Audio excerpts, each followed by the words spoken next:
د ټانک د سرزمین نه د وسیم مسعود السلام علیکم ناظرین. دلته مونږ موجود یو په ضلع ټانک کې او د قبایل عوامي پارټي بانی رهنما اعظم خان مسعود چې کم 20 लाख روپۍ د سیلاب زدگان پاره امداد اعلان کړی و هغه نیم په ډیای خان کې تقسیم شو او نیم دا وخت د سماجی رهنما قذافی مسعود په سربراهی کې تقسیمیږي. دلته چې دا کم سیلاب زدگان دي په موقع باندې راځي او د دغه باقاعده لیست تیار شوی دی او په دا لیست کې چې کم دی چې دا کم سیلاب زدگان دي دغه ته باقاعده د 10,000 سے لیکر 15,000 روپو پورې فی پیکیج ملاويږي. دلته به مونږ د سیلاب زدگان نه تاسو کوو چې دغه په دا باره کې سوي او ورسره سماجی رهنما قذافی مسعود نه بم تاسو کوو چې دغه دلته په کم لیول باندې داغه چې کم ریکارډ دی د راخسته دی زموږ سره اوسه ولې سره داسې صبح کنه چې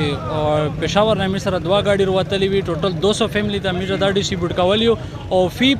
فیملی پیکیج کیم دی کنه هغه د مې سره 10 to 15,000 روپیز او هغه مې په صحیح طریقې سره ویل ارګنایز طریقې سره مې د ټوله ته تقسیم کړی او اس پټانک شي.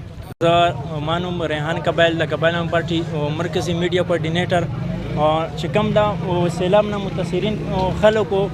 مسعود وزیر فیملی وی پټانک ډی خان کې پټانک او ډی خان کې هغه د پاره موږ 200 پیکج تیار کړیو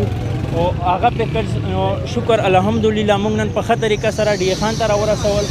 او په شفاف طریقه سره په ډی خان کې ډیسټریبیوشن وکړو. هغه نه پس موږ ټانک ته راغللو پټانک کې چې کوم مسعود فیملی وی دا قذافی مسعود په تعاون سره موږ پټانک کې بسم الله الرحمن الرحیم. زه خو په ټولو ناوال د قبایل موومنټ پارټي سربراہ د اعظم خان مسعود شکریا ادا کوم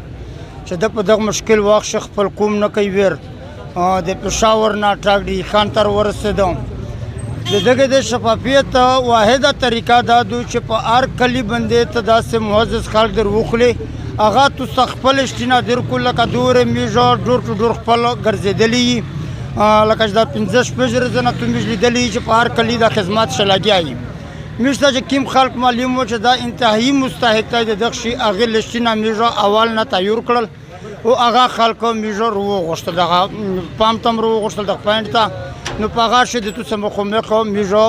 د پیکجینا تقسیم کړل. دغه مې پېښور نه وروتلی تاسو معلوم وي چې یووالی میډیا ډی خان ته راغلی ډی خان آباد دلته ټانک ته میش پروګرام لکه څنګه چې ډی خان شي میډیا تاسو سره ملاقات وشو تاسو انټرویو یو شای بل شای خاصه میډیا د اغه زینا قبایلی عوامي پارټي په یوت وینګ شي میډیا سره راغلی ډی خان ته ډی خان شي میډیا الریډي ارګنایزیشن ور سره خبره شوی لکه څنګه چې وزیرستان یوت فورم د صحیح شولا هغه سره خوبه فاونډیشن دی کنه قذافی وکنه دا نور هم ور سره او دغه ویل ارګنایز طریقې سره چې کوم مستحق خلک وکنه هغه لیست دی جوړ کړو هغه په مطابق باندې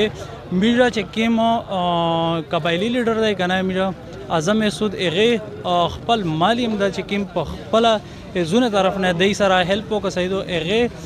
خپل یې صبح سره راشن وړل یو د خلک شي په ویل ارګنایز په ویل